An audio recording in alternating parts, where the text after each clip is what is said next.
Hi everybody, I hope everybody is well and you've been enjoying all of the sessions so far. So I'm going to start with the usual introduction. So my name's Sarah. I'm the commissioning editor for Teacher Professional Development, and that includes Onestopenglish. And I've actually worked for Macmillan for coming up to 8 years actually. I was a teacher trainer for Macmillan English Campus, so maybe some of you have met me in conferences and things like that. And before that I was a teacher, like you guys. I used to teach in Barcelona and then in London, and I was a DOS for a while as well. So that's my life history just in a few seconds. So basically, this session is a really short one. It's only about 15 minutes, and I'm going to speed through how Onestopenglish can elevate your teaching.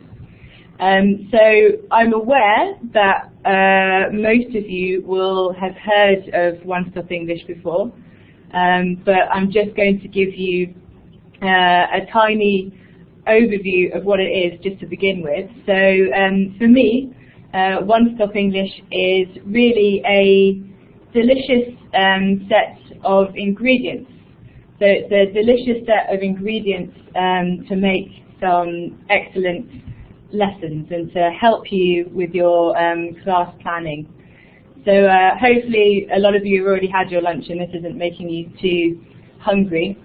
In brief, Onestopenglish is a teacher resource site. So we've got over 9,000 resources, and as you can see, let me just use this little highlighter here. As you can see that we've got resources for all different types of age groups, for lots of different types of sectors that you might teach, and of course that includes general Englishes too. I just didn't write it there. Loads of different language areas, so different skills. We've got a really strong set of audio material, lots of grammar worksheets and things like that. And most of these are worksheets, printouts, web quests. In fact, we've got a bonfire night web quest that's available. You can find that on the home page, which is useful for today because today is bonfire night. And one of the great things about Onestopenglish is that we publish on a weekly and monthly basis. So when you go onto OneStop, you'll always see something new. So very briefly, I'm just going to see if this works. I'm going to show you the home page just for the benefit of those that have never seen it before. Let's hope I type in the right URL and you don't get a random website coming up. Okay, so in front of you, you should be able to see parts of the home page, and you can see that it's divided up into all of these different tabs, all of these different types of English that we cater for. And then at the top here, so just going to slowly move to the top right, you've got a search by category, which I recommend if you're looking for something quite specific and you want to drill down by category. You can use that. And then just down here, you can see we've got latest resources. So this is where all of the monthly content is published. But let me just go back to the slides. And later you can have a look for yourselves. In brief, I'm just going to show you some of the content that we regularly publish on OneStop. So we've got the Guardian news lessons, and the Guardian, as you probably know, is a sort of reputable newspaper that is published in the UK. And so each week we publish a news lesson around a news article. And this is some of our most popular content, and that's published at elementary, intermediate and advanced. So if you've got mixed levels, then that's really useful for your classes. Or perhaps you prefer to use themed resources. So maybe you're following a particular course book and it happens to be Halloween, and you just want to supplement that with some worksheets around Halloween or Christmas, or maybe even something related to sports or music, we've got loads of different themed resources available. You can just type it into the search box. And then just going back to the different sectors that we cater for, you could be a young learners teacher, and so we have plenty of games and activities for young learners, but maybe you're one of those teachers that teaches across different subjects, and so you could also go into our business area. So this is just to say that we've got a really large range of resources available.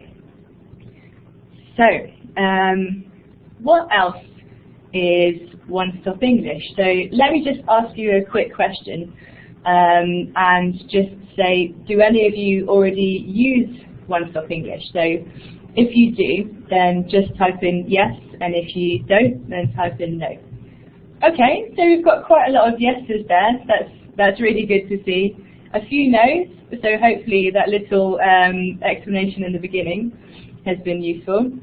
So the reason I ask is really to kind of show you what I think is the other side of Onestopenglish. So Onestopenglish is known to have student worksheets and teacher's notes, but did you know that it's also really useful for your teacher professional development? So there's loads of content on there that you can use for your own development, so to elevate your lessons, as we mentioned in the beginning. And the reason I've shown this image here is because I said that the content on One Stop is a set of delicious ingredients, and now I'm showing you a large kitchen with perhaps too much alcohol, so we can just ignore that. But this kitchen has lots of pots and pans, and it's got an oven and a recipe book, and you need that to be able to use your delicious ingredients. So I think Onestopenglish provides you the recipes and the tools in order to do that. And I think it does this through informal learning. So if this is a term that maybe you haven't heard before, there are some different definitions of informal learning out there. And so I'm using Jay Cross's definition of informal learning, and he's kind of an authority on this subject. And he says that informal learning is the unofficial, unscheduled, impromptu way most of us learn to do our jobs. So informal learning is like riding a bicycle. The rider chooses the destination and the route. So as a teacher, I know for a fact that not everybody has time to do a formal learning course, for example. So, and this is for your own development. So we're moving on now from student learning to teacher learning. So perhaps you want to improve as a teacher and you want to learn new things, and you don't have the time or the money or the desire to do a full formal learning course. So on Onestopenglish, you've got plenty of content that can help you informally learn and therefore improve your lessons, and very importantly as well, work with your peers to do that. And so even by watching this webinar, for example, some people would say that you're actually informally learning, which is great. So on Onestopenglish, we feel that lots of the content, particularly in the methodology area and the community area, is part of your informal learning. So you have the methodology articles. I'm sure loads of you watched Adrian earlier, so there's plenty of articles, Adrian Underhill, so there are plenty of articles written by Adrian Underhill on pronunciation on Onestopenglish. Or perhaps you're a slightly newer teacher and you want to check out some grammar points before you teach a particularly difficult language area, so you can use One Stop as a reference point. Or maybe you're a fan of Lindsay Clansfield and you want to read his tips and ideas for teaching young learners. Or perhaps even you're following a series on One Stop and you've noticed that in the teacher's notes there are plenty of instructions on how you can teach that particular lesson as well as tips. So there's plenty of stuff on there for you to use as part of your professional development. And here's an example. We have a series called the Survival Guide. I'm not going to go online to show you on the site because there's so many of you in here in the online conference that I think it slows everything down. But later I hope that you'll go on and have a look. So the Survival Guide is really for new teachers who want to learn all about first classes, or it can be for teachers who are moving to a different country and they want to learn about culture shock, because plenty of teachers have experienced that when moving about. Or maybe you've been teaching for a little while but you want to see if you can go a little bit further and you want to read what's out there for professional development. Or perhaps you're interested, maybe you're a bit of a methodology geek and you want to find out about the different teaching approaches that have been written about, like the silent way, or you want to read up on grammar. Or maybe you're integrating technology into the classroom, and we have a great series called Tech Tools, which helps teachers use different apps and different sites for their students' learning. But don't forget the teacher's notes. So here we can see we've got this new series, and it's called Compass, and this is a series which is all about culture. So it's for adults and for maybe slightly older teens. And one of the great things about this series, it's been written by an author called Lizzie Pinnard, and she won last year's Eltons. It's a big writing competition. And so we're publishing her series on One Stop, and one of the strongest points about this is the fact that she has so much teaching experience and so much teacher training experience, and that really comes out in the teacher's notes. So I know that sometimes when teachers are in a rush, they just want to use the summary box and they just want to get the answers, and that's absolutely fine.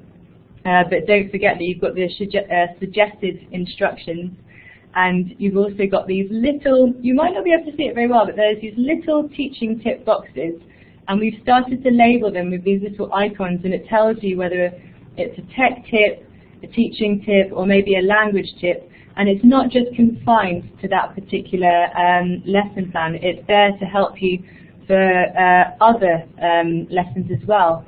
Something that you can read about very quickly but might stick in your mind, and something that you can maybe talk to your peers about later. And I can see I'm racing through this. So my main point really around this talk is to show you the teacher professional development element of One Stop English.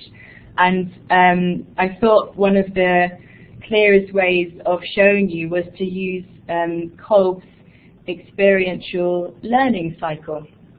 So this is actually a variant there. If you Google Kolb and his experiential learning cycle, you'll see that there are lots of different images that portray the cycle, and there are lots of different variants of this. And I really like this one because it shows how everything's integrated. That's why you've got the little jigsaw puzzles. So to quickly explain, you're a teacher and you participate in a lesson, and perhaps that lesson doesn't go as expected. So afterwards you may analyze that lesson, and you might want to comprehend why did that not go so well, what can I do to make it a little bit better, oh, I understand that maybe I could have done it in this way. And then you evolve that lesson or that course or that approach to teaching. It really could be anything, and you could do it for very small things, or you could do it on quite a large scale. And so when it comes around to participating again, you can then go through the cycle, and the idea is that you get better and better. So I think for One Stop English, there are lots of tools and content on there that can sort of help you in this cycle.